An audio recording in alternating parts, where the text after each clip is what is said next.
Estamos orando para nós, oração de si para si, não é uma oração voltada para Deus. Se você gosta do Evangelho Genuíno, então se inscreva em nosso canal e ative o sininho das notificações para receber novos vídeos. Aprenda isso.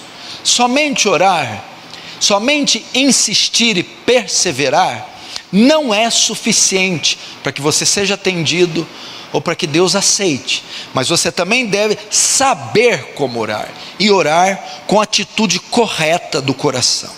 Vamos então começar e ver que ensinamentos este texto, essa parábola pode nos trazer. Verso 9, ela se inicia assim: propôs também esta parábola, e alguns que confiavam em si mesmos, por se considerarem justos, e desprezavam os outros. Bom, propôs essa parábola. O que é uma parábola? Parábola é uma história que Jesus conta com a finalidade de transmitir um ensino, uma doutrina.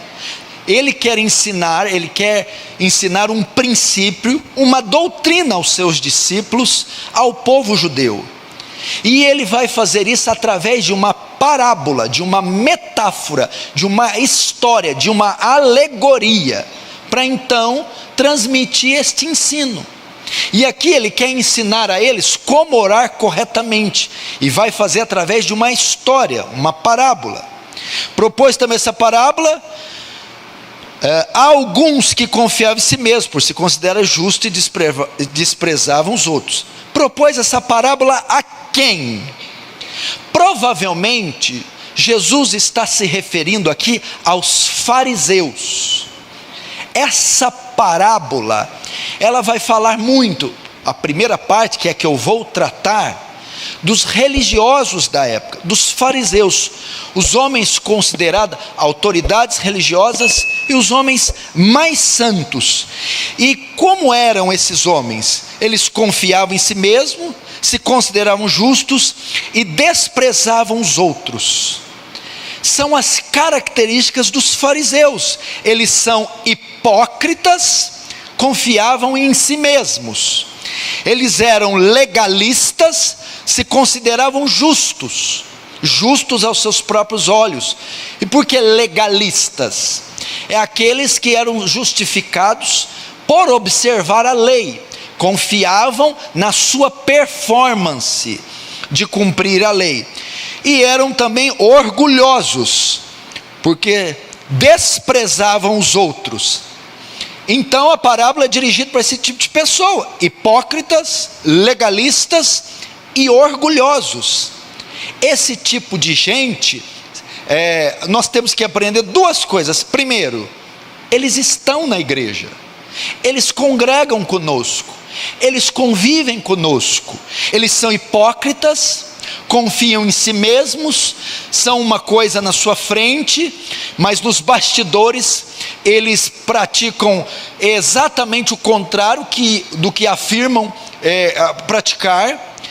Eles são legalistas, eles fiam a sua aceitação diante de Deus por causa da sua performance, acham que observam mais cada tio e cada jota da lei, por isso se consideram mais justos que os outros, e eles são orgulhosos, desprezam os outros, consideram-se superiores aos outros. Primeira coisa que eu aprendo: eles estão no nosso meio, eles congregam conosco, eles tomam ceia, eles cantam louvores, eles oram, eles jejuam, eles se batizam, eles estão aqui, mas eles são hipócritas, eles são legalistas e orgulhosos.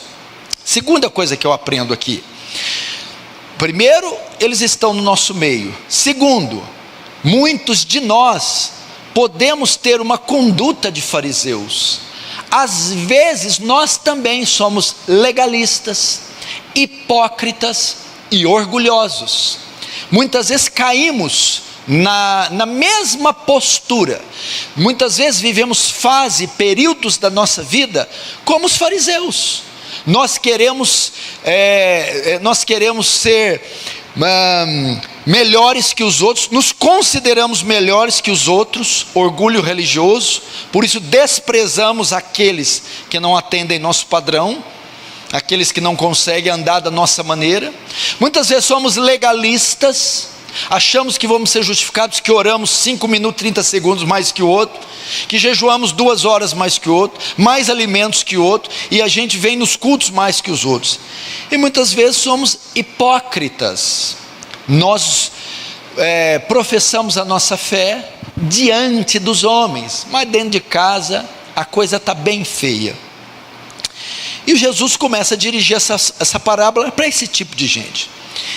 Uma vez que tem esses 2 tipos na igreja, os fariseus legítimos aqui presentes, e aqueles que são cristãos, mas às vezes estão andando como fariseus, a parábola também é dirigida para nós, para mim e para você. Bom, agora no verso 10, ele vai contar a parábola. 2 homens subiram ao templo com o propósito de orar, um fariseu e outro publicano. Eram as 2 classes antagonistas, diametralmente opostas, cada um tinha um extremo. O publicano era considerado a criatura mais vil e corrupta, e o fariseu considerado mais santo e aceito por Deus. Essas 2 classes de pessoas foram ao templo orar. Jesus usa a figura do templo, por quê? O templo, você tinha algumas utilidades, né? Naquela época, era um lugar onde se oferecia sacrifícios pelo pecado, era um lugar onde se recebia instrução escriturística, a Torá era lida, era um lugar onde era feito orações coletivas, mas era um lugar também onde era possível fazer orações individuais. Resumindo para nós, era um local de culto público, era um local de adoração a Deus, era um local de reunião sagrada, assim como nós. Jesus está aqui também dizendo sobre do aspecto do ajuntamento cultico. A primeira coisa que eu aprendo aqui, quando a igreja se reúne, quando a igreja se ajunta em um culto, e ela canta louvores, ela participa do ofertório, ela expressa suas orações, o Senhor está avaliando, analisando, sondando, o Senhor está avaliando o nosso culto, nossas orações, nosso louvor, nosso sacrifício. Romanos 12, rogo-vos que apresentei vossos corpos como sacrifício vivo, santo e agradável a Deus, que é o vosso culto racional. E o texto mostra que o Senhor analisa onde? Foro íntimo, as intenções, não é o ato de levantar as mãos, o timbre da voz, os decibéis da voz, a quantidade de lágrimas que cai, mas a postura, como o seu coração se prepara, cheio de mesquinharia, rancor, ressentimento, ira, inveja, julgamento, ou um coração singelo, humilde, ingênuo, quebrantado, simples, puro, devoto diante dele. Preste muita atenção nisso, muita atenção. Às vezes você vem para o culto, preocupa a roupa que você vai pôr para ser avaliado pelas pessoas, preocupa com o que vão pensar, achar, a avaliação que os outros farão de você, e você não se preocupa que na verdade quem está a te avaliar é o Senhor.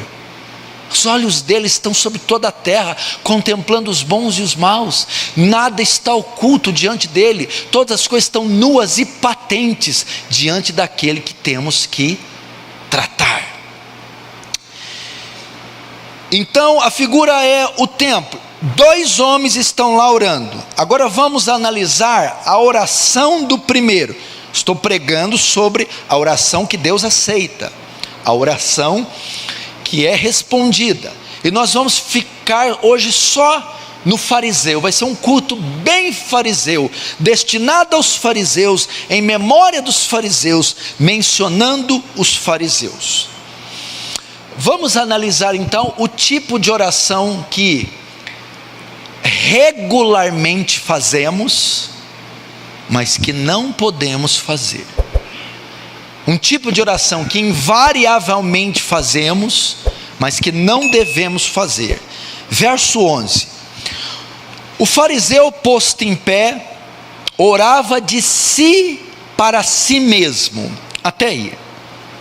Essa frase aqui, ela tem muitos significados, ela tem muita importância, muita relevância.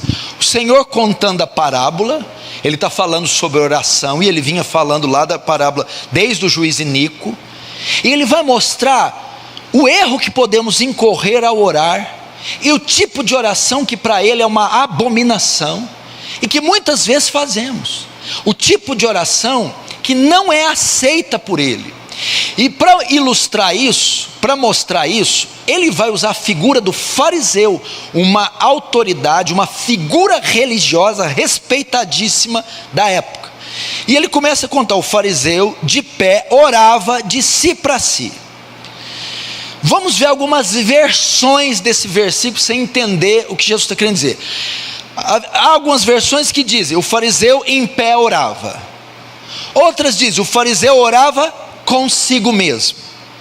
Almeida Corrigida, a Fiel, a Revista Corrigida, a Almeida Corrigida Fiel, a Revista Atualizada, a NVI. Então, a primeira tradução, o fariseu orava em pé, para o verso 11. Uma outra, o fariseu orava consigo mesmo. E uma outra, ele orava no seu íntimo. O grego aqui da palavra é um pouco complexo. Primeiro diz: ele fazia o ato de orar. Então o grego dá a ideia assim: ele cumpria o ato de orar. De fato ele orava, de fato ele orava a Deus. Mas a ideia, o tempo verbal também passa a ideia de que ele orava e recebia essa oração. Então ele praticava o ato de orar, e juntamente com o ato de orar, ele orava e recebia essa oração. Ou seja, aparentemente ele orava a Deus. Entretanto, quem recebia a oração era ele próprio. Por isso algumas traduções, é a que a gente lê, acertadamente dizem: ele orava de si para si mesmo. Orar de si para si mesmo. Muitos de nós fazemos isso. No momento de oração, estamos orando para nós. Oração de si para si. Não é uma oração voltada para Deus. Não é uma oração com o intuito de exaltar a glória de Deus. É uma oração feita para nós mesmos, de si para si, para nos autoexaltar. Uma oração, veja só, ele acreditava que estava orando para Deus, mas quem recebe a oração era ele próprio. Então, ele não estava orando a Deus, e sim a si próprio. A ideia é que exteriormente, ele estava orando a Deus, ou seja, verbalizando uma oração que supostamente é a Deus, mas interiormente, ele estava orando para si. Muitas vezes nós fazemos isso, oramos de nós para nós, de si para si. É uma oração que não chega em Deus, é uma oração que não visa a glória de Deus, é uma oração em torno de nós, para nós, que satisfaz a nós, que tem como alvo nós, que exalta nós próprios. Muitas vezes nós fazemos isso. É uma oração de autocomiseração, de autojustificação. É uma oração de autopiedade. Orar de si para si. Se você gostou do vídeo, então, estarei deixando esse outro, para sua edificação. Vídeos de pregações genuínas, é aqui no canal Deus Quer Falar com Você. Que Jesus Cristo te abençoe ricamente. Amém.